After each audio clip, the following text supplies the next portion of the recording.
Shalom Bapak Ibu Jemaat GSKI Kanat Cirebon dan pencinta suara kebenaran Injil dimanapun berada yang diberkati Tuhan. Puji Tuhan, pada pagi hari ini kita bersama akan mengikuti pertemuan ibadah secara online. Kita mau siapkan hati kita untuk memuji, menyembah Tuhan. Kita mau mendengarkan kebenaran firman-Nya. Mari kita berdoa. Bapa dalam surga, kami mengucap syukur, berterima kasih atas kesempatan yang Kau berikan pada kami untuk kami boleh mengawali ibadah pada pagi hari ini. Sekalipun kami berada di tempat masing-masing, namun kami percaya Engkau ada bersama kami. Ampunilah kesalahan kami ya Bapa, yang seringkali kami melukai hati-Mu, mengecewakan hati-Mu. Namun kami mau berubah, kami mau mengikuti jejak Putra-Mu, Tuhan kami Yesus Kristus, untuk hidup makin berkenan, mau taat dan setia kepada-Mu ya Bapa. Sebentar pelayan-pelayan-Mu juga ingin melayani Engkau melalui pujian dan penyembahan. Kiranya Engkau layakkan dan kuduskan agar mereka pantas melayani Engkau, dan semua ini boleh menjadi dupa yang harum dan selalu menyukakan hati-Mu ya Bapa. Terima kasih ya Bapa, di dalam nama Tuhan Yesus kami sudah berdoa dan mengucap syukur. Amin. Selamat beribadah. Shalom, selamat pagi Bapak Ibu Saudara-saudari terkasih. Senang kembali bertemu dalam ibadah online pada pagi hari ini. Kita bersama mau menyiapkan hati dan pikiran kita. Kita mau memuji, menyembah nama Tuhan, Raja di atas segala raja. Mari kita bangkit berdiri. Kita mau memuji Tuhan dengan penuh sukacita. Memuji Tuhan di setiap langkah hidupku ya Tuhan. Terima kasih Yesus. Terima kasih Tuhan. Haleluya Yesus. Terima kasih Bapa. Terima kasih Tuhan.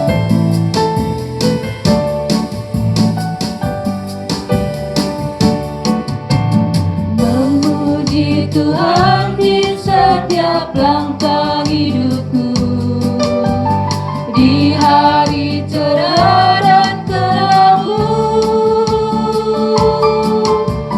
segala keadaan, susah atau senang, selalu ku puji nama Tuhan. Memuji Tuhan. Memuji Tuhan di setiap langkah hidupku, di hari cerah dan kelabu, segala keadaan, susah atau senang, selalu ku puji nama Tuhan. Dalam semua Allah bekerja agar aku jadi dewasa. Sekarang ku tahu mulia jalanku, menjadi sempurna diriku. Mulutku memuji dan jiwaku menyembah. Hanya Engkau yang layak, hanya Engkau yang layak, hanya Engkau yang layak ditinggikan. Kita mau memuji Tuhan lebih lagi. Memuji Tuhan di setiap langkah hidupku, di hari cerah dan kelabu, segala keadaan, susah atau senang, selalu ku puji nama Tuhan. Dalam semua Allah bekerja. Dalam semua Allah bekerja agar aku jadi dewasa. Haleluya.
kasih Tuhan. Benar Tuhan, hanya Engkau yang layak kami tinggikan. Kami puji, kami sembah Engkau, Raja di atas segala raja.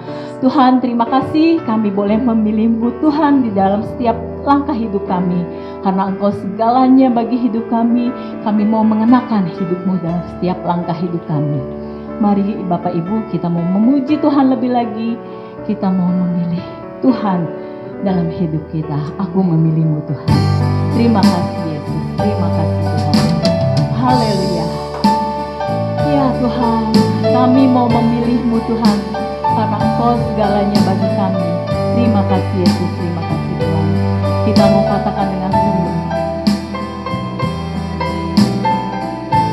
Haleluya. Terima kasih Bapa, terima kasih Tuhan. Aku memilih-Mu Tuhan. Aku memilih-Mu Tuhan. Kau segalanya bagiku. Ku mengenalkan hidup-Mu dalam setiap langkahku. Diri-Mu telah Kau beli, diriku telah Kau beli dengan darah yang suci. Hidupku yang sekarang ini bukannya aku lagi. Ya Bapa, aku mau memilih Engkau Tuhan. Aku memilih-Mu Tuhan. Kau segalanya bagiku. Benar Tuhan. Ku mengenalkan hidup-Mu dalam setiap langkahku. Amin Tuhan, amin. Diriku telah Kau beli, diriku telah Kau beli dengan darah yang suci. Hidupku yang sekarang ini bukannya aku lagi. Indahnya gemerlap dunia, indahnya gemerlap dunia, dan kemegahannya. Rela ku tinggalkan dan aku lepaskan. Tak ku ingini lagi. Kini mataku memandang padamu ya Tuhan. Kini mataku memandang Tuhan Yesus kan datang. Langit dan bumi yang baru, langit dan bumi yang baru. Kerinduan hatiku. Kita mau katakan lebih sungguh lagi. Aku memilih-Mu ya Tuhan. Aku memilih-Mu Tuhan. Kau segalanya bagiku. Ku mengenalkan hidup-Mu dalam setiap langkahku. Diriku telah Kau beli ya Tuhan. Terima kasih Yesus. Diriku telah Kau beli dengan darah yang suci. Hidupku yang sekarang ini bukannya aku lagi. Indahnya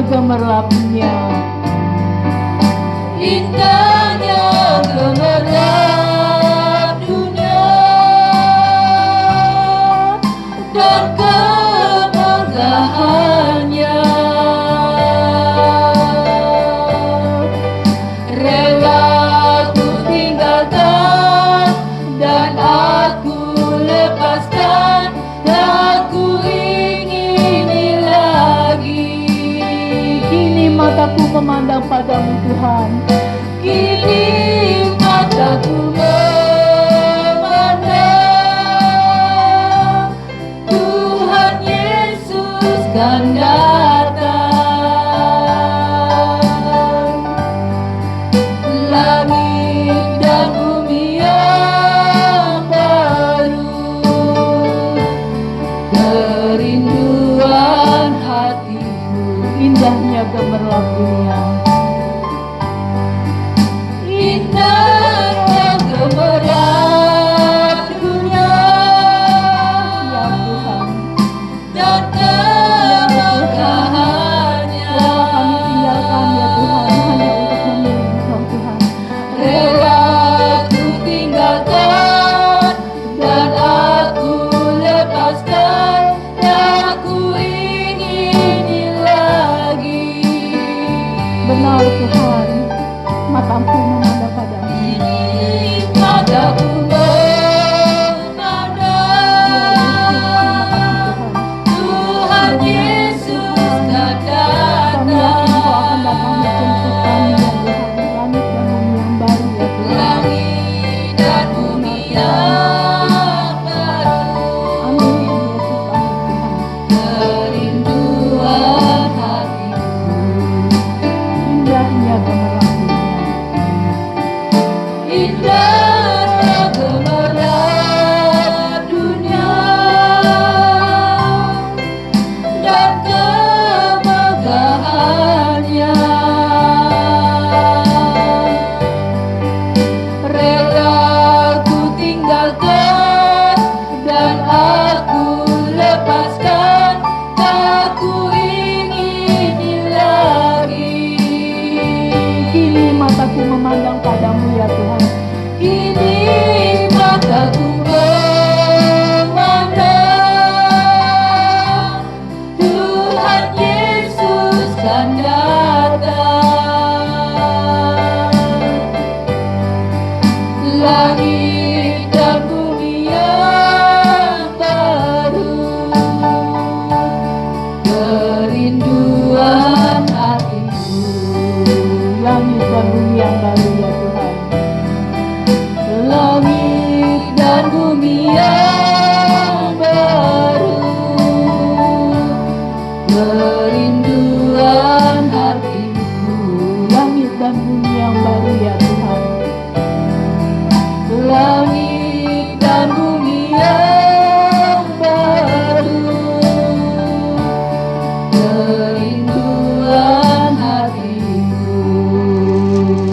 Benar Tuhan, kerinduan kami ya Tuhan, Engkau datang. Kami boleh datang ya Tuhan di langit dan bumi yang baru.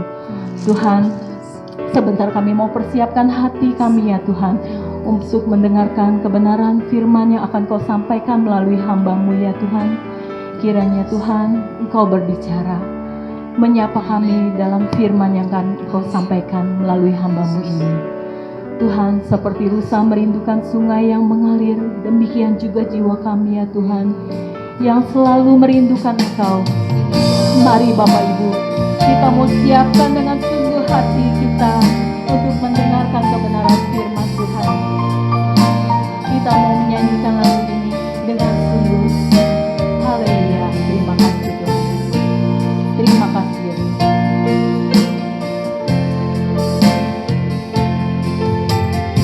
Seperti rusa merindukan sungai yang mengalir, demikianlah jiwaku merindukan Engkau,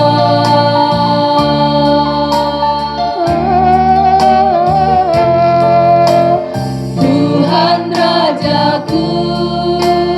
Padamu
tetaplah Allah selamanya. Kita mau katakan sekali lagi, seperti rusa yang merindukan sungai Tuhan. Seperti rusa merindukan sungai yang mengalir, demikianlah jiwaku merindukan Engkau.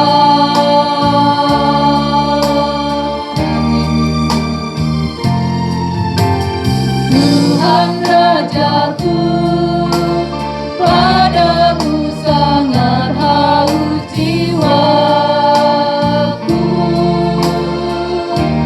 Bila ku boleh datang memandangmu Tuhan, sekalipun dagingku dan hatiku habis lenyap,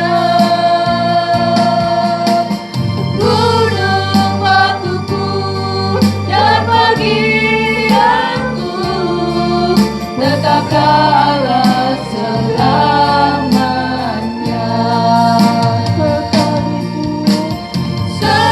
Sekalipun dagingku dan hatiku habis lenyap,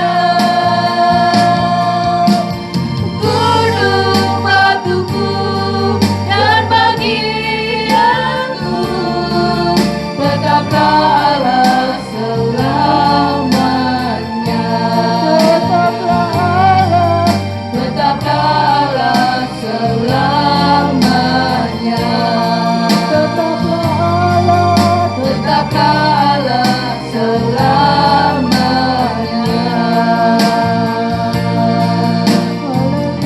Haleluya, haleluya. Engkau Allah Tuhan, terima kasih Tuhan, terima kasih kami sembah, kami muliakan Engkau. Terima kasih Tuhan,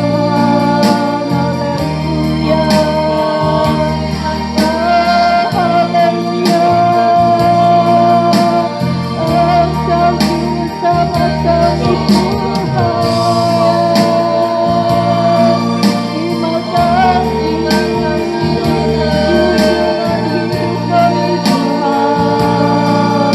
Engkau menara perisai kami yang hidup. Gunung batuku, haleluya.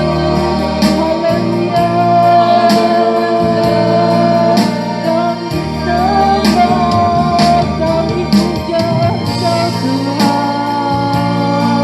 Terima kasih, terima kasih Yesus.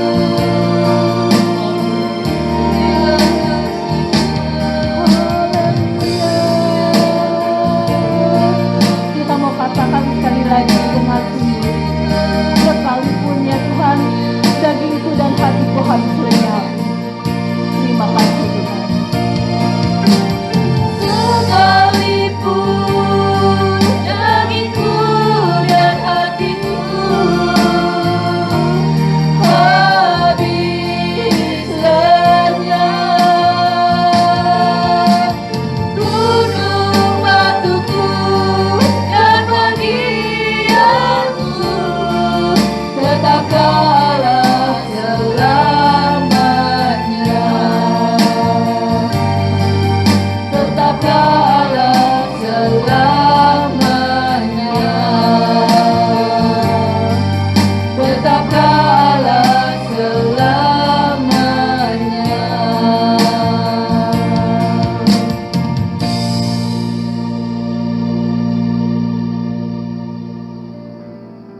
Tuhan, itulah pujian penyembahan yang kami bawakan ya Tuhan.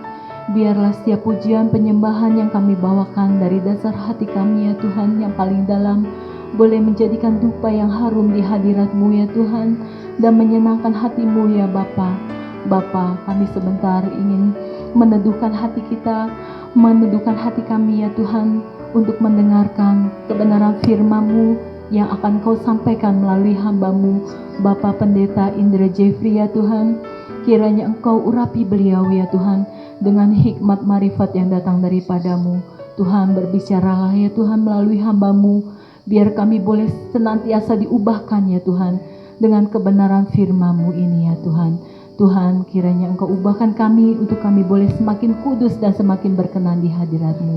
Terima kasih Tuhan, kami serahkan doa pengharapan kami dengan ucapan syukur dalam nama Tuhan Yesus Kristus. Haleluya, puji Tuhan. Amin. Puji nama Tuhan, Bapak Ibu sekalian. Mari kita buka pembacaan Alkitab kita pada pagi hari ini. Saya undang jemaat Tuhan yang dikasihi Tuhan bangkit berdiri untuk menghormati pembacaan firman Tuhan. Firman Tuhan pada pagi ini kita ambil di dalam kitab Mazmur 62. Kitab Mazmur 62 ayat 2 sampai ayat yang ketiga. Mazmur 62 ayat 2 sampai 3, demikian bunyi firman Tuhan. Hanya dekat Allah saja aku tenang, daripadanya lah keselamatanku. Hanya dialah gunung batuku dan keselamatanku, kota bentengku, aku tidak akan goyah. Puji nama Tuhan, silahkan duduk. Kita tahu ayat ini, mungkin ayat ini tidak asing lagi di telinga kita, karena dari sejak kita sekolah minggu mungkin sampai saat ini rasanya kita familiar banget dengan ayat ini. Dan ayat ini pun sudah banyak dijadikan lagu. Hanya dekat Allah saja aku tenang, daripadanya lah keselamatanku. Bapak Ibu sekalian, Mazmur Daud ini ditulis oleh Raja Daud. Daud punya banyak pengalaman sepanjang hidupnya. Dari saat dia menjadi gembala domba, sampai pada saat dia menjadi raja. Daud merasa dia membutuhkan Tuhan sebagai tempat perlindungannya, sebagai tempat untuk mencurahkan isi hatinya. Makanya dia tuliskan itu di dalam ayat yang Mazmur 62 ayat 2 sampai 3 tadi. Dekat dengan Tuhan membuat dia tenang. Dia sadar keselamatan hanya ada di dalam Tuhan. Dan dia sadar bahwa Tuhanlah benteng kekuatan dia, benteng perlindungan dia. Dia sadar pada saat Tuhan berada di sisi dia tidak akan goyah. Dari pengalaman tersebut, Daud merasa dia pun butuh pertolongan Tuhan untuk memelihara hidup dia. Dia pun butuh Tuhan untuk menjaga dia. Karena Daud sadar pengawal-pengawal yang gagah berani, yang cakap berperang dan lain sebagainya itu tidak cukup membuat hati Daud nyaman. Karena sebagai manusia, pengawal yang Daud miliki tetap memiliki keterbatasan. Dia bisa capek, dia bisa lengah, dia bisa tertidur. Mungkin pada saat Daud butuhkan. Itulah sebabnya dia sangat butuh Tuhan. Dia sangat rindu kehadiran Tuhan di dalam hidupnya. Dia sangat mengenal Tuhannya karena Daud bergaul akrab dengan Tuhan dari sejak mudanya. Kita tahu kisah heroik Daud yang tercatat dalam Alkitab, bagaimana Daud mengandalkan Tuhan pada saat Daud melawan Goliat. Jika kita berpikir seorang Daud yang masih muda, yang masih kecil, yang masih belia, tidak mungkin menang jika melawan Goliat yang berpengalaman berperang, yang tinggi besar, yang peralatannya lengkap, memiliki atau memakai baju jirah dan sebagainya. Daud hanya membawa 5 buah batu dan tongkat. Dan Daud berani maju berperang melawan Goliat. Karena Daud percaya Tuhan beserta dengan dia. Karena Daud tahu Allah yang dia sembah adalah Allah yang kuat, Allah yang dahsyat, Allah yang luar biasa. Dengan keyakinan itu kita tahu Tuhan membela Daud. Tuhan memberkati Daud sehingga Daud menang melawan Goliat. Dan lewat pengalaman-pengalaman yang Daud miliki, pada saat Daud menjadi gembala, dia bisa membunuh pemangsa-pemangsa dombanya. Dia berani melawan Goliat dan menang. Dan dia juga pada saat sebelum menjadi raja, walaupun sudah ditabiskan oleh Nabi Samuel, dia pun dikejar-kejar oleh Saul. Tetapi Tuhan tetap meluputkan Daud dari segala bahaya yang merintanginya, bahaya yang mengancamnya. Dari pengalaman hidupnya, Daud sadar, betul-betul sadar, dia butuh kehadiran Tuhan, dia butuh Tuhan. Dalam Mazmur 42, seperti rusa merindukan sungai yang berair, demikianlah jiwaku merindukan Engkau ya Allah. Daud menuliskan dalam Mazmur 42, dia itu seperti rusa yang merindukan air. Air surgawi yang membuat dahaga hatinya, dahaga jiwanya terbayarkan, terpuaskan. Jiwa yang merindukan Tuhan karena dia tahu tanpa Tuhan dia bukan apa-apa. Tanpa Tuhan dia tidak bisa apa-apa. Tanpa Tuhan dia tidak tenang. Sungguh sangat indah jika kita hidup dekat dengan Tuhan. Apalagi kita bisa dikenal Tuhan karena kita memilih taat untuk hidup serupa dengan Kristus.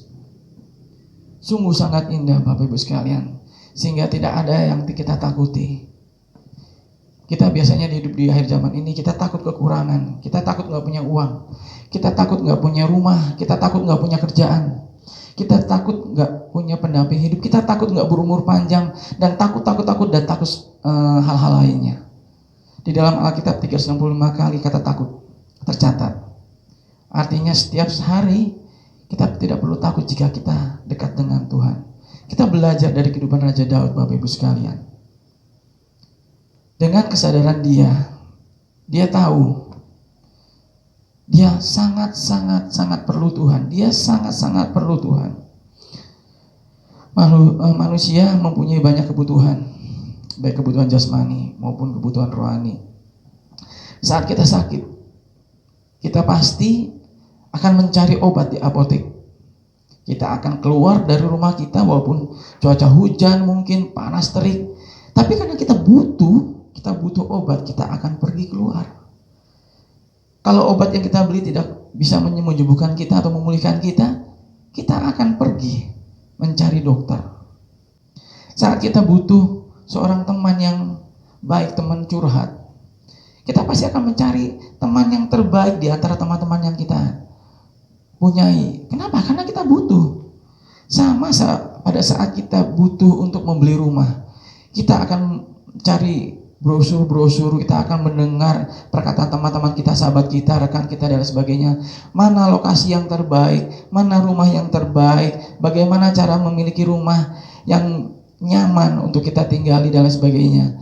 Kita akan mencari informasi dan kita akan pergi ke tempat itu di mana rumah itu direferensikan oleh teman kita yang kita anggap baik.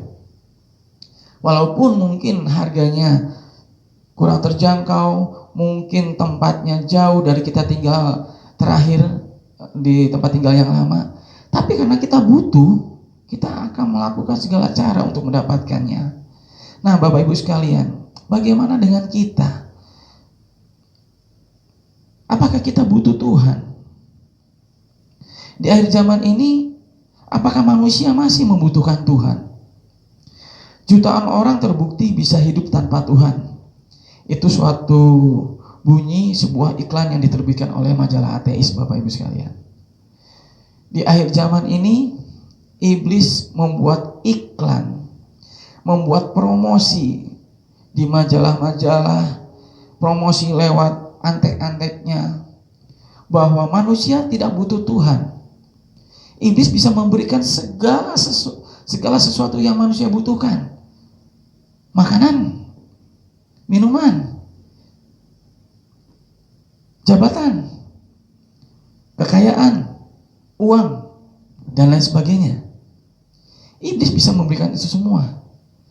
Bagi anak Tuhan, yang hidupnya jauh dari Tuhan, bagi orang-orang yang merasa Kristen tetapi hidupnya tidak dekat dengan Tuhan, tidak pernah mengalami Tuhan secara pribadi, pasti akan masuk dalam jebakan iblis ini.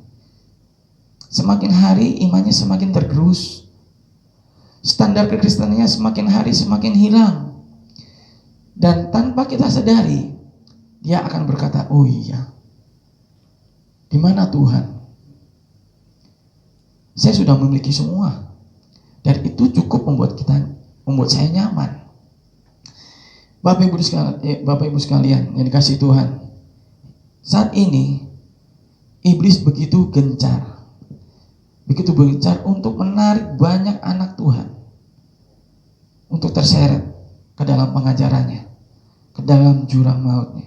Karena iblis sadar saat ini adalah saat-saat terakhir, akan ada masa penampian. Iblis sadar waktunya sudah sangat dekat. Makanya sebagai anak Tuhan kita harus lebih dekat kepada Tuhan, memproteksi diri kita dari ajaran-ajaran yang kelihatannya baik, yang kelihatannya murni, tetapi ujungnya kepada maut. Kenapa? Karena kita tidak mengenal Tuhan. Kita hanya bermodalkan iman dan percaya, tanpa kita mau mengenal Tuhan lebih dalam lagi, tanpa kita mau diproses untuk hidup serupa dengan Kristus hidup. Ateis tidak mempercayai adanya Tuhan, dan ateis dipakai oleh iblis untuk mempengaruhi anak-anak Tuhan. Bapak Ibu sekalian, iblis tidak takut kita rajin ke gereja. Iblis tidak takut pada saat kita membaca Alkitab. Dan iblis pun tidak takut pada saat kita berdoa. Kenapa? Karena iblis tahu banyak orang pergi ke gereja, hatinya tidak terfokus pada Tuhan. Hatinya mungkin masih di kerjaannya, hatinya mungkin masih di hobinya. Pada saat kita baca Alkitab, mungkin kita hanya baca saja, tidak meminta pimpinan daripada Roh Kudus. Hanya suatu kewajiban atau suatu kebiasaan. Saat teduh yang kita lakukan tiap pagi mungkin hanya suatu beban. Dan pada saat kita berdoa, kita asal berdoa. Kita berdoa pada saat kita butuh. Kita mencari Tuhan pada saat kita butuh. Ada yang merasa anak Tuhan tidak mau direpotkan memikirkan Tuhan dengan alasan sibuk, dengan alasan tidak punya waktu, dengan alasan sudah nyaman dengan keadaan. Bahkan ada yang berani mengaku sebagai anak Tuhan, tapi gaya hidupnya tidak beda dengan orang yang disebut orang dunia. Anak Tuhan yang masih merasa wajar hidup sebagai orang dunia. Orang seperti itu, Bapak Ibu sekalian, tidak bisa disebut dengan anak Tuhan. Karena anak Tuhan bukan hanya sebuah sebutan. Anak Tuhan adalah sebuah keberadaan. Keberadaan yang memiliki tanggung jawab. Keberadaan hidup yang tidak bercacat dan tidak bercela di hadapan Tuhan. Itu yang disebut dengan anak Tuhan. Bapak Ibu yang dikasihi Tuhan. Jadi sekali lagi, mengapa manusia membutuhkan Tuhan? Seberapa dalam hubungan kita dengan Tuhan sangat ditentukan oleh pertanyaan ini. Jika kita butuh Tuhan karena terdesak suatu kebutuhan atau persoalan duniawi, berarti kita hanya memperalat Tuhan, Bapak Ibu. Kita mencari Tuhan pada saat kita butuh. Kita mencari Tuhan pada saat kita terdesak. Jadi kita hanya memanfaatkan Tuhan, mencari Tuhan pada saat kita butuh aja. Itu sama aja kita menjadikan Tuhan sebagai ban serep, Bapak Ibu. Di saat kita bahagia, di saat kita banyak duit, di saat kita merasa nyaman, kita merasa tidak butuh Tuhan, kita tidak mencari Tuhan, kita tidak minta pimpinan Roh Kudus, kita berkompromi dengan dosa. Tetapi pada saat kita menemui masalah, tekanan hidup, kebutuhan yang mendesak, kita baru ingat Tuhan. Mari bertobat, Bapak Ibu. Jangan kita mencari Tuhan pada saat kita butuh saja. Sama seperti supermarket. Kita mendatangi supermarket kalau kita butuh sesuatu aja. Kita jangan menjadikan Tuhan hanya sebagai pelengkap hidup saja. Itu sangat merendahkan Tuhan. Dan itu sangat tidak menghormati Tuhan. Tuhan adalah Allah yang setia. Dia selalu menjaga kita. Tanpa kita minta, Dia selalu memberkati kita. Bukan hanya dengan berkat jasmani, terlebih berkat-berkat rohani yang mendewasakan kita. Tetapi kadang kita menuntut Tuhan hanya untuk pemenuhan kebutuhan jasmani saja. Kita lupa bahwa kebutuhan rohani kita pun harus kita perhatikan. Karena jika kerohanian kita masih anak-anak yang masih meminta berkat jasmani, meminta uang, meminta kenikmatan dunia, meminta mujizat dan sebagainya, kita belum bisa, Bapak Ibu, masuk dalam kerajaan surga. Karena pada saat kita mau masuk kerajaan surga, Tuhan melihat apakah iman kita sudah dewasa, iman yang siap ditegur, dipimpin, iman yang siap diproses untuk menjadi serupa seperti Kristus, menyangkal diri, memikul salib. Itulah iman yang dewasa. Iman yang tidak hanya menuntut Tuhan hal-hal yang jasmani, tetapi iman yang berfokus kepada Tuhan dan langit baru dan bumi baru. Iman yang mengajarkan kita untuk hidup menjaga kekudusan, hidup yang bertanggung jawab, hidup yang bukan lagi bermain-main dengan dosa, berkompromi lagi dengan dosa. Jadikan Tuhan sebagai tujuan utama dalam hidup kita, yang pertama dan yang utama, Bapak Ibu. Kenapa? Karena sekali lagi kita butuh Tuhan. Raja Daud aja yang seorang raja besar, dia masih butuh Tuhan. Kita yang hidup di akhir zaman ini, kita pun sangat membutuhkan Tuhan. Karena kita butuh Tuhan, maka kita harus mencari dan mendekatkan diri kita untuk hidup bergaul dengan Tuhan. Seperti ayat yang kita baca tadi, Mazmur 62 ayat 2. Hanya dekat Allah saja aku tenang, daripadanya lah keselamatanku. Hanya ketenangan, hanya kenyamanan, damai sejahtera yang abadi hanya kita peroleh dari Tuhan. Bukan semu, Bapak Ibu, bukan kebahagiaan yang semu. Keselamatan yang kekal pun, keselamatan yang benar pun hanya kita dapat dari Tuhan. Jadi tidak ada alasan bagi kita untuk kita tidak mempercayai Tuhan. Tidak ada alasan bagi kita untuk kita mengesampingkan Tuhan. Kenapa? Karena kita butuh Tuhan. Biasanya Bapak Ibu, kalau kita butuh, kita rela melakukan apa saja untuk mendapatkan apa yang kita butuhkan. Anak sekolah yang sadar akan pendidikan, yang sadar akan ilmunya, mahasiswa yang sadar akan kebutuhannya, akan ilmu pengetahuan, dia rela mungkin bangun pagi untuk datang ke kampus, untuk belajar sungguh-sungguh. Manusia membutuhkan uang. Manusia rela menukar waktunya untuk mencari uang. Walaupun uang bukan hal yang utama, tetapi memang memang uang dibutuhkan untuk hidup, tapi bukan hidup untuk uang. Manusia butuh makan. Kadang manusia menghalalkan segala cara agar kebutuhan perutnya terpenuhi. Gak cuma orang dunia, anak-anak Tuhan pun mengalami hal seperti itu. Nah, seberapa butuh kita kepada Tuhan? Apakah kita butuh diselamatkan? Semua orang pasti jika ditanya, apakah kita punya cita-cita masuk surga? Apakah surga menjadi tujuan utama kita? Apakah surga menjadi harapan kita? Surga adalah tujuan. Surga bukan harapan. Jika kita mengaku anak Tuhan dan kita tahu ajarannya, surga adalah tujuan kita, bukan harapan kita. Karena kita layak mendapatkan langit baru dan bumi baru jika kita hidup serupa dengan Kristus, sempurna seperti Bapa. Seberapa besar kerinduan kita, Bapak Ibu, seberapa besar kebutuhan kita akan Tuhan, itu bisa dilihat dari sikap hidup kita saat ini. Jika kita masih berkompromi dengan dosa, tandanya kita nggak butuh Tuhan.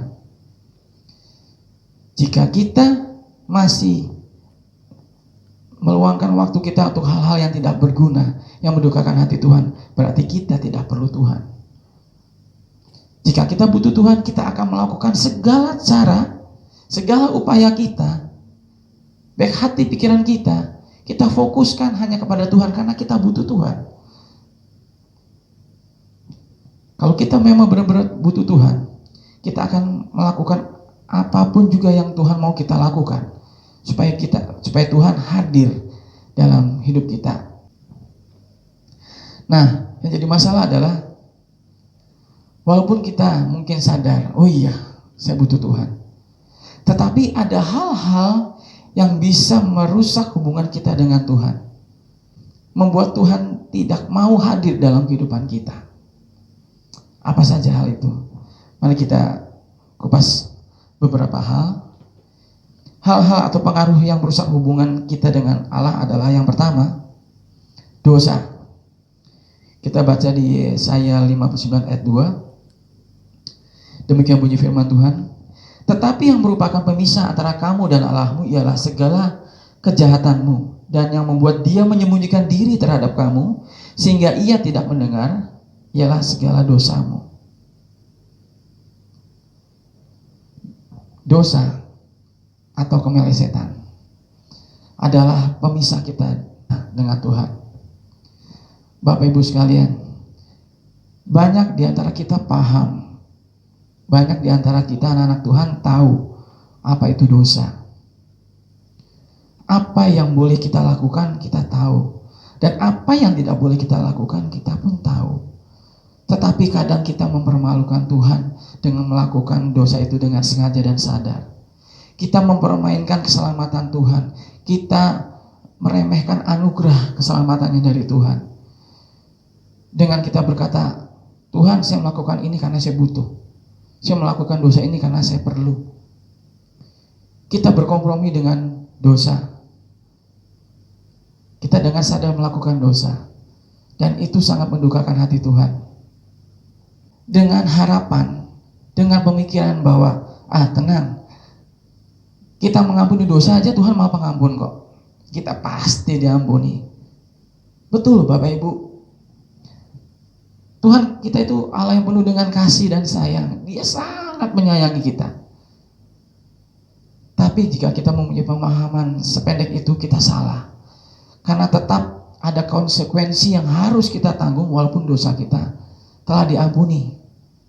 Karena pada saat di penghakiman nanti kita akan dihakimi menurut perbuatan kita, Bapak Ibu.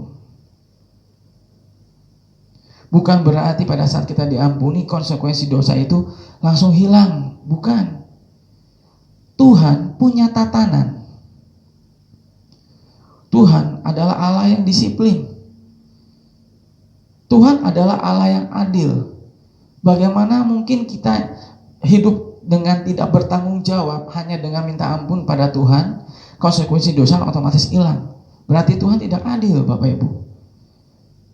Tuhan melihat banyak orang yang berjuang mempertahankan keselamatannya. Dia berjuang melawan dagingnya. Dia berjuang melawan dunia agar dia bisa layak di mata Tuhan, agar dia bisa hidup menurut seperti Yesus hidup, agar dia bisa seperti Yesus. Tuhan akan melihat itu, karena dia adalah Allah yang adil. Bukan berarti orang-orang yang bertanggung jawab itu diampuni langsung hilang konsekuensinya, tidak. Yang kedua, poin yang kedua, yang bisa merusak hubungan kita dengan Allah, yang kedua adalah kesibukan. Iya atau iya disadari atau tidak, kesibukan kita dalam pekerjaan, kesibukan kita dalam sehari-hari kadang menyita waktu kita. Kadang itu menjadikan alasan bagi kita untuk kita tidak datang berlutut di bawah kaki Tuhan. Kesibukan ini merupakan salah satu berhala modern yang iblis berikan, yang iblis tawarkan kepada dunia, termasuk kepada anak Tuhan di akhir zaman ini. Banyak anak Tuhan pun hanya mencari Tuhan dan hanya sudah melakukan kewajibannya sebagai orang Kristen pada hari Minggu saja, pada saat dia datang ke pertemuan ibadah raya. Mereka merasa cukup datang kepada Tuhan pada hari Minggu, berdoa memuji nama Tuhan pada hari Minggu. Itu sangat salah, pemahaman dan pengajaran yang salah, yang menyesatkan Bapak Ibu. Mari bertobat Bapak Ibu. Walaupun sesibuk apapun kita, Tuhan memberikan kepada kita 1 hari 24 jam. 7 hari dalam seminggu. Tuhan hanya meminta kepada kita, mempersiapkan hati kita, mencari hadirat Tuhan. Hanya beberapa menit saja, mungkin 15 menit, 20 menit, untuk kita datang berlutut di bawah kaki Tuhan, memulai hari yang baru, mengucapkan syukur. Kadang untuk mengucapkan syukur, bangun tidur berdoa aja rasanya hati kita berat. Mungkin mata kita nggak berat. Karena apa? Tujuan hidup kita pada saat kita bangun langsung kerjaan, uang, kesibukan, hobi. Pada saat kita bangun tidur, itu yang kita pikirkan. Harusnya kita pada saat bangun tidur, kita mencari Tuhan. Kita datang berlutut, mengucapkan syukur atas berkat Tuhan, atas kesempatan yang baru yang Tuhan tambahkan kepada kita pada saat pagi itu. Sesibuk apapun kita tetap harus mempunyai pikiran dan perasaan Kristus. Jadi apa saja yang kita lakukan, kita pilih apakah itu menyenangkan hati Bapa atau tidak. Kesibukan apapun kita bukan istilahnya menyita waktu kita semuanya untuk kehidupan dunia kita. Banyak orang memakai alasan sibuk sehingga dia lupa mencari Tuhan. Dia tidak punya waktu untuk melayani Tuhan. Dia tidak punya waktu untuk mencari wajah Tuhan, hidup bergaul dengan Tuhan. Padahal pada saat dia kena masalah, dia langsung teriak, "Tuhan, di manakah Engkau?" Itu saja sama saja mempermainkan Tuhan, Bapak Ibu. Harusnya dalam segala keadaan apapun kita, kesibukan apapun kita tetap mencari Tuhan. Kenapa? Karena kita butuh Tuhan. Kita perlu Tuhan. Kita manusia yang terbatas. Kita butuh keselamatan karena kita tahu hidup di dunia ini hanya sementara. Semua manusia akan berakhir pada kekekalan. Semua manusia akan berujung kepada kekekalan. Tapi kekekalan yang mana? Di neraka yang kekal atau di surga yang kekal? Pilihan hari ini, ketatan Anda hari ini, ketatan kita hari ini menentukan di mana posisi kita di kekekalan nanti. Poin yang ketiga, kejenuhan. Setelah yang pertama dosa, kedua kesibukan, yang ketiga kejenuhan. Mungkin di antara anak-anak Tuhan merasa jenuh. Saya sudah melayani Tuhan tiap minggu, udahlah saya istirahat. Saya sudah mencari Tuhan tiap pagi, udahlah saya istirahat. Istirahat sehari aja. Apakah kita benar-benar mengesampingkan Tuhan, tidak membutuhkan Tuhan hanya sehari saja? Hanya sedetik saja? Bapak Ibu sekalian, kita butuh Tuhan itu setiap detik, setiap waktu, setiap saat. Karena kita tidak pernah tahu kapan masalah itu datang, kapan tekanan hidup itu datang, kapan serangan iblis itu berusaha menerkam kehidupan kita. Dan kapan saatnya kita dipanggil Tuhan, kita pun tidak pernah tahu. Kita butuh Tuhan setiap saat, setiap waktu. Tapi kadang kita jenuh. Kadang kita pun akan diteror juga sama orang-orang dunia. Mana Tuhan Yesus katanya datang dari dulu sampai sekarang, bilangnya Tuhan Yesus segera datang, Tuhan Yesus segera datang. Tapi sampai hari ini Tuhan tidak datang-datang. Banyak anak Tuhan jadinya lemah. Oh iya ya, dari dulu perasaan dari saya kecil pengabaran tentang Tuhan Yesus akan datang, sampai saat ini Tuhan Yesus nggak datang-datang.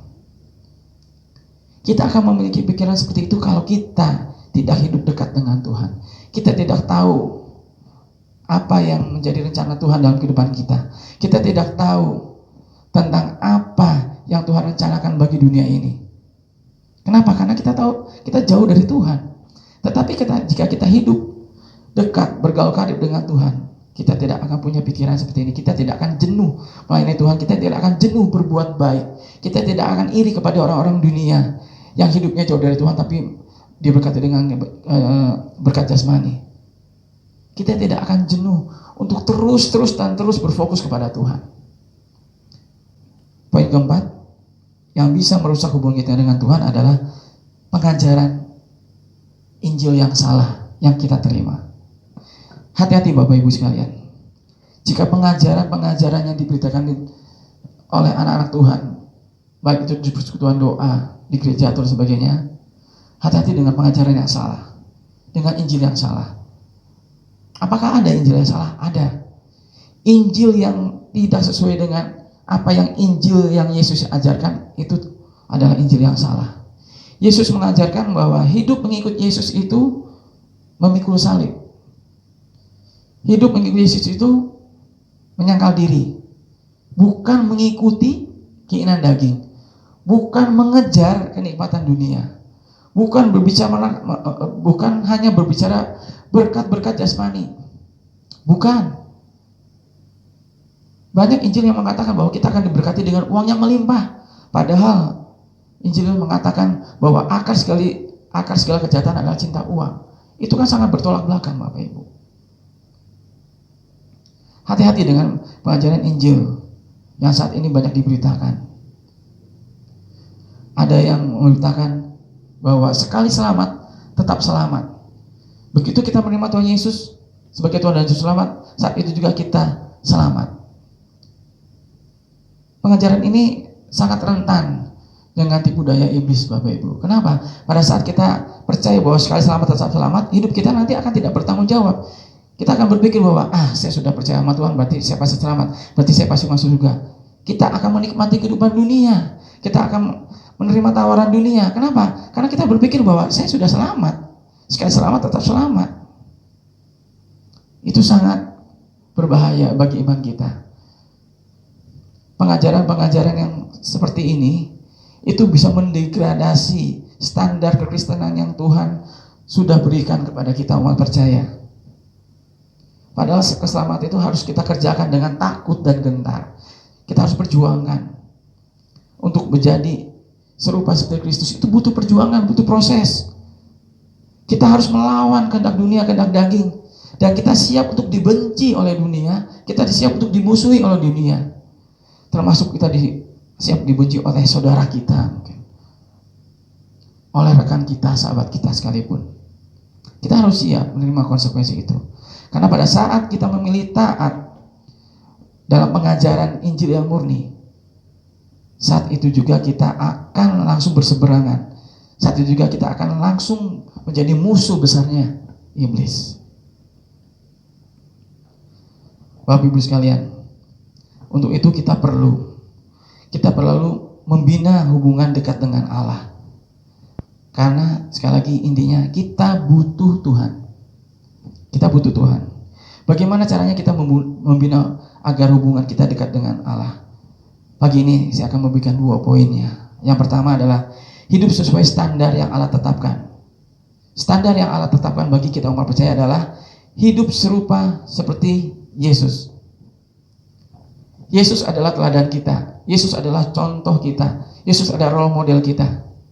Yesus telah memberikan pengajarannya, contoh hidupnya bagi kita. Bagaimana cara kita bisa sempurna seperti Bapa?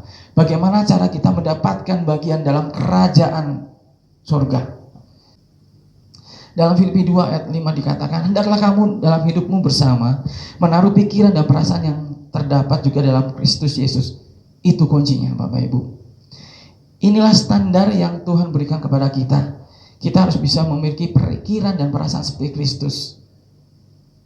Bagaimana apa yang kita pikirkan, apa yang kita lakukan, apa yang kita katakan, itu sesuai dengan kehendak Bapa, menyukakan hati Bapa. Jadi hati-hati dalam kita berpikir, dalam kita berkata-kata, dalam kita bertindak. Umat Tuhan atau anak Tuhan adalah seperti surat yang terbuka yang bisa dikenal dan dibaca oleh orang dunia ini. Mereka akan melihat kita, mereka akan menuntut kita lebih. Karena kita anak Tuhan. Kita pewaris kerajaan surga, kerajaan surga. Kita sekali lagi bukan hanya pewaris surga, tetapi kita pewaris kerajaan surga. Bagaimana kita menjadi duta besarnya Tuhan di dunia ini. Bukan hanya menjadi garam dan terang dunia, tetapi kita mewartakan Tuhan, menjadi iklannya Tuhan, menjadi bintang iklannya Tuhan, yang mempromosikan Tuhan dan kerajaannya. Kalau kita tidak bisa hidup serupa seperti Kristus, kita tidak bisa membawa banyak jiwa datang kepada Tuhan. Bagaimana mereka bisa percaya pada Tuhan, sedangkan kita saja yang mengaku diri sebagai anak Tuhan, hidupnya masih bergelimang dosa, hidupnya masih berkompromi, masih bersahabat dengan dosa, masih bermain-main dengan dosa dan keselamatan. Hati-hati Bapak Ibu. Kita harus mengenakan karakter Kristus, mengubah pola pikir duniawi menjadi pola pikir Kristus. Kita membiarkan pikiran dan perasaan kita dipimpin oleh Roh Kudus agar nama Tuhan dimuliakan dalam setiap langkah kehidupan kita. Jika kita merasa anak Tuhan, jika kita merasa sudah memperoleh keselamatan lewat pengorbanan darah Tuhan Yesus di kayu salib, kita merasa sudah ditebus dengan harga yang mahal, berarti kita sudah tidak punya hak lagi atas pikiran, perkataan, dan perbuatan kita, atas tubuh kita, selain untuk kemuliaan dan kepujian nama Tuhan. Kenapa? Karena kita sudah ditebus. Kita orang-orang tebusan. Yesus saja yang layak bertahta dalam hati pikiran kita pada saat kita merasa kita sudah ditebus oleh darah Kristus. Itu hal yang pertama, hidup sesuai dengan yang Allah tetapkan, yaitu serupa dengan Kristus. Yang kedua, cara kita membina agar hubungan kita dekat dengan Tuhan adalah kembali pada Injil yang murni, pengajaran yang murni. Ini sangat penting Bapak Ibu, karena pengajaran yang salah akan membawa kita jauh dari hadirat Tuhan. Pengajaran yang salah akan membawa kita pada jurang kehancuran. Apa yang kelihatannya benar belum tentu benar menurut Tuhan. Hati-hati dengan pengajaran yang saat ini Bapak Ibu. Mari kembali pada Alkitab. Mari kembali kepada Injil yang murni. Itu dibahas dalam Galatia 1 ayat 6-10. Injil yang murni akan ditentang oleh banyak orang. Segala sesuatu yang murni, segala sesuatu yang indah yang berasal dari Tuhan pasti akan ditentang oleh dunia ini. Iblis tidak hanya memakai antek-anteknya untuk mempengaruhi kita, tapi iblis pun memakai firman Tuhan, memutarbalikkan firman Tuhan untuk menjatuhkan kita jika kita tidak mengenal Tuhan dan pengajarannya. Jika kita tidak mengenal Tuhan, mengalami Tuhan secara pribadi, kita pasti akan dibutakan dengan pengajaran yang salah. Kita pasti akan memenuhi pengajaran yang tidak sesuai dengan firman Tuhan. Ciri Injil yang murni adalah, pertama, Injil yang murni pasti mengubahkan hidup kita secara moral, secara pikiran, secara perbuatan, dan secara perkataan. Injil yang murni akan membawa kita kepada kesempurnaan dalam setiap langkah kehidupan kita, akan membangkitkan semangat kita. Injil yang murni akan mengubahkan kita menjadi makhluk yang baru yang sesuai dengan Tuhan mau. Yang kedua, Injil yang murni akan membuat kita memiliki hasrat surgawi, hasrat fokus kepada langit baru dan bumi baru. Fokus kita hanya kepada Tuhan saja. Hati kita akan berusaha untuk menyenangkan hati Tuhan setiap saat, setiap waktu. Injil yang murni akan membuat keinginan duniawi kita akan mati. Karena apa? Karena kita ingin selalu menyenangkan dan menyenangkan hati Bapa dalam setiap kehidupan kita, setiap apa yang kita lakukan. Yang ketiga, Injil yang murni. Ciri Injil yang murni adalah Injil yang murni akan membuat kita hidup dalam kekudusan. Injil yang murni akan membuat kita hidup bertanggung jawab, tidak bermain-main dengan hidup, tidak bermain-main dengan dosa dan selamat yang Tuhan kasih, tidak meremehkan atau mempermainkan anugerah yang Tuhan sudah berikan kepada kita. Injil yang murni akan membuat kita bertanggung jawab dalam menjalani hidup, tahu konsekuensi dari setiap dosa. Walaupun kita diampuni, dosa tetap harus kita tanggung, karena sekali lagi kita akan dihakimi menurut perbuatan kita. Dan Injil yang murni akan membuat fokus kita kepada Bapa, fokus kepada langit baru dan bumi baru, fokus untuk memperbaiki diri sepenuhnya. Mari Bapak Ibu, mari kita tempatkan Tuhan sebagai tujuan hidup kita yang pertama dan yang utama, baik dalam hati, pikiran kita, perbuatan kita. Sebelum kita mengambil keputusan, mari berpikir sesuai dengan pikiran dan perasaan Kristus. Apakah apa yang akan kita lakukan menyenangkan hati Bapa atau bahkan mendukakan hati Bapa? Pilihan ada di tangan kita. Keputusan kita hari ini akan menentukan posisi kita di kekekalan nanti. Jangan sampai kita tertolak, karena bukan orang yang berseru Tuhan, Tuhan, Tuhan yang akan masuk dalam kerajaan surga, tapi orang yang melakukan kehendak Bapa. Mari kita belajar dari kehidupan Raja Daud, yang walaupun seorang raja, dia sadar dia tetap butuh Tuhan, karena dia sadar dia adalah manusia biasa walaupun seorang raja. Dia butuh kehadiran Tuhan dalam hidupnya. Dia butuh pertolongan Tuhan.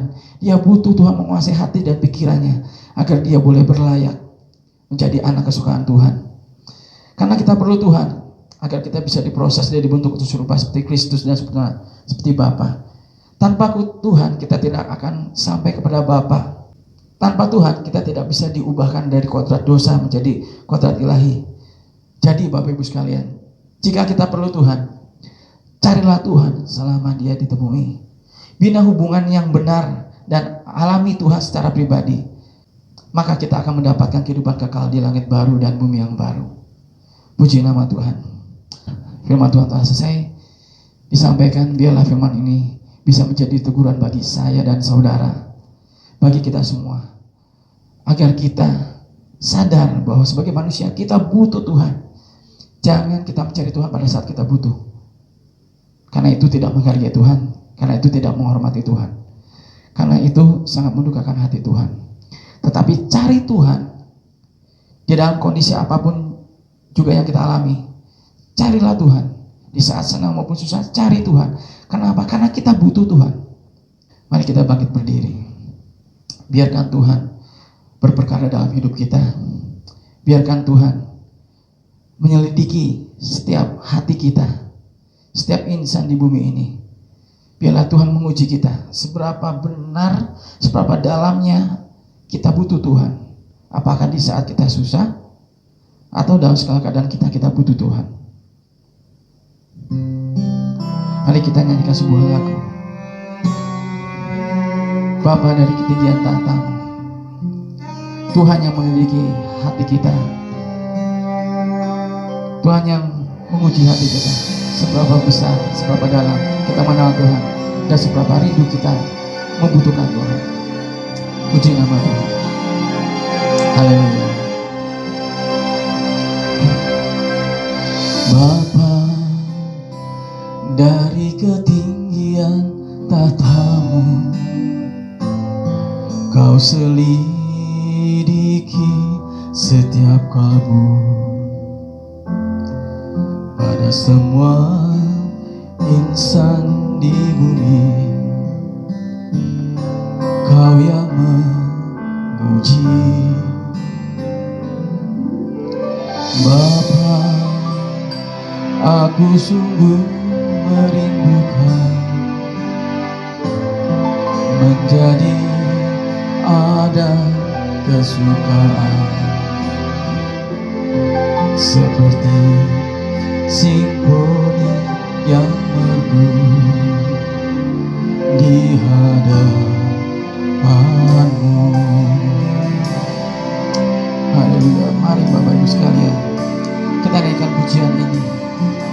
Biarkan Tuhan berperkara dalam hidup kita. Haleluya. Bapa dari ketinggian tahta-Mu, Kau selidiki setiap waktu. Pada semua insan di bumi, Kau yang menguji. Bapa, aku sungguh merindukan menjadi anak kesukaan seperti simfoni yang merdu di hadapan-Mu. Kiranya Engkau temukan di mata-Mu aku berkenan di antara manusia. Itulah kehormatanku terindah dalam hidupku, kebahagiaan di hadirat-Mu. Haleluya. Bapa, kami merindukan Engkau. Kami merindukan kami menjadi anak kesukaan-Mu ya Bapa. Haleluya Yesus. Bapa dari ketinggian tahta-Mu, Kau selidiki setiap kalbu. Pada semua insan di bumi, Kau yang memuji.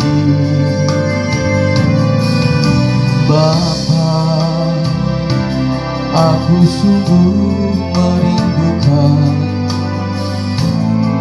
menjadi anak kesukaan, seperti simfoni yang merdu di hadapan-Mu. Kiranya Engkau temukan di mata-Mu aku berkenan di antara manusia. Itulah kehormatanku terindah dalam hidupku, kebahagiaan di hadirat-Mu. Kiranya Engkau temukan di mata-Mu aku berkenan di antara manusia. Itulah kehormatanku terindah dalam hidupku, kebahagiaan di hadirat-Mu. Haleluya Tuhan. Mari Bapak Ibu sekalian, seberapa besar kerinduan kita mencari Tuhan, seberapa dalam kebutuhan kita akan Tuhan. Mari cari Tuhan selama Dia ditemui. Rasakan kasih dan kebaikan Tuhan, alami Tuhan secara pribadi, karena itulah kunci kita untuk datang kepada Bapa, kunci kita untuk memperoleh bagian dalam kerajaan Tuhan. Buah yang Kau temukan di mata-Mu aku berkenan di antara manusia. Itulah kehormatanku terindah dalam hidupku, kebahagiaan di hadirat-Mu. Kiranya Engkau temukan di mata-Mu aku berkenan di antara manusia. Itulah kehormatanku terindah dalam hidupku, kebahagiaan di hadirat-Mu, kebahagiaan di hadirat-Mu, kebahagiaan di hadirat-Mu. Engkau baik Bapa, Engkau baik Yesus. Kami tahu Kau mengasihi kami sepenuhnya. Kau Allah yang setia. Kau tidak membiarkan kami jauh dari hadapan hadirat-Mu, karena Engkau mengasihi kami Tuhan. Kami sadar Bapa, kami membutuhkan Engkau Tuhan. Oh haleluya. Kami sadar Yesus, kami perlu Engkau. Dalam setiap langkah kehidupan kami butuh Engkau Tuhan.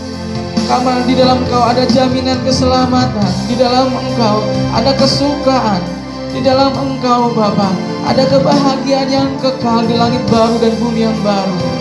Hanya di dalam Engkau Bapa, batu keselamatan kami, gunung batu kami Bapa. Haleluya. Kau baik Bapa. Terima kasih Tuhan. Bapa, kami sadar sepenuhnya kami membutuhkan Engkau. Ampuni kami Bapa, jika sampai saat ini kami belum menyukakan hati-Mu. Ampuni kami Bapa, kalau sampai saat ini kami belum mau mengerti dan melakukan kehendak-Mu. Ajar kami Tuhan untuk mencari Engkau. Ajar kami Bapa untuk mau ditegur, diproses, untuk hidup seperti Yesus hidup, untuk sempurna seperti Bapa. Kami sadar Bapa kami butuh Engkau. Kami perlu Engkau Tuhan, karena kami tidak dapat hidup tanpa Engkau di tengah dunia jahat ini. Banyak sekali godaan, tintangan, dan tantangan. Banyak sekali jurang-jurang maut sebagai jebakan kami di saat kami hidup ya Bapa. Kami butuh Engkau. Pegang tangan kami ya Bapa. Pegang tangan kami ya Yesus. Kuasai hati kami, kuasai pikiran kami ya Bapa, agar kami boleh hidup seturut dengan kehendak-Mu. Roh Kudus, bertahtalah dalam kehidupan kami, bahwa kami semakin dekat kepadamu ya Tuhan, agar kami boleh menyukakan hati-Mu. Fokus kami hanya kepadamu Bapa. Kami mau belajar itu ya Tuhan, agar kami dapat menyenangkan hati Bapa. Terima kasih Bapa. Terima kasih Yesus atas firman-Mu ini. Biarlah firman-Mu ini ya Bapa boleh menjadi terang, boleh menjadi pedoman kami, boleh menjadi bagian dalam kehidupan kami, tertanam di hati kami, berakar, bertumbuh dan berbuah, agar kami dapat menjadi serupa dengan Kristus. Terima kasih Tuhan. Saudara-saudara sekalian yang dikasihi Tuhan, jemaat GSKI Kana yang diberkati Tuhan, pulanglah dengan sejahtera.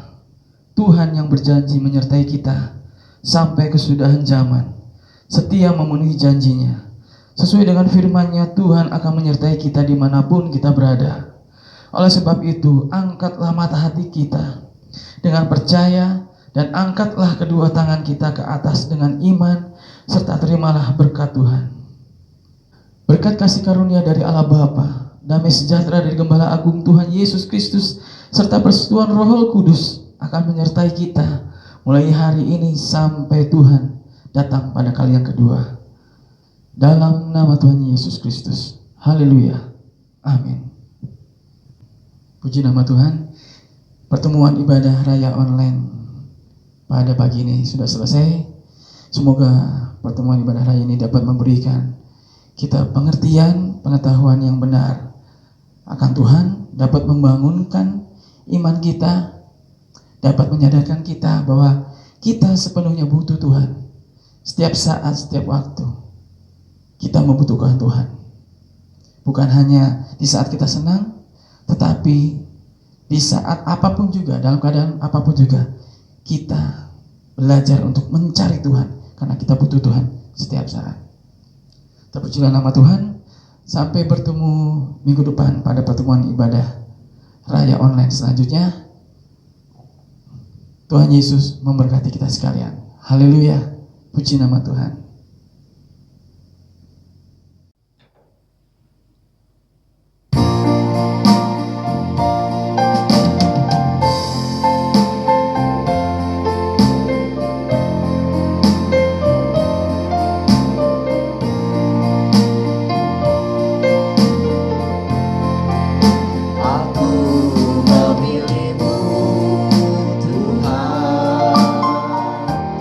Kau segalanya bagiku,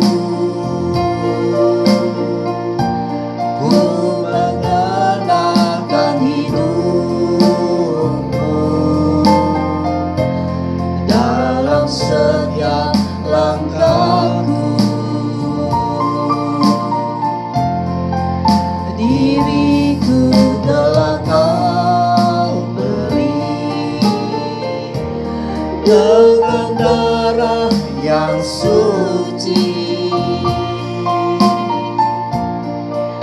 Hidupku yang sekarang ini bukannya aku lagi. Aku memilih-Mu Tuhan, Kau segalanya bagiku. Ku mengenakan hidupmu dalam setiap langkahku. Diriku telah Kau beli dengan darah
dan kemegahannya.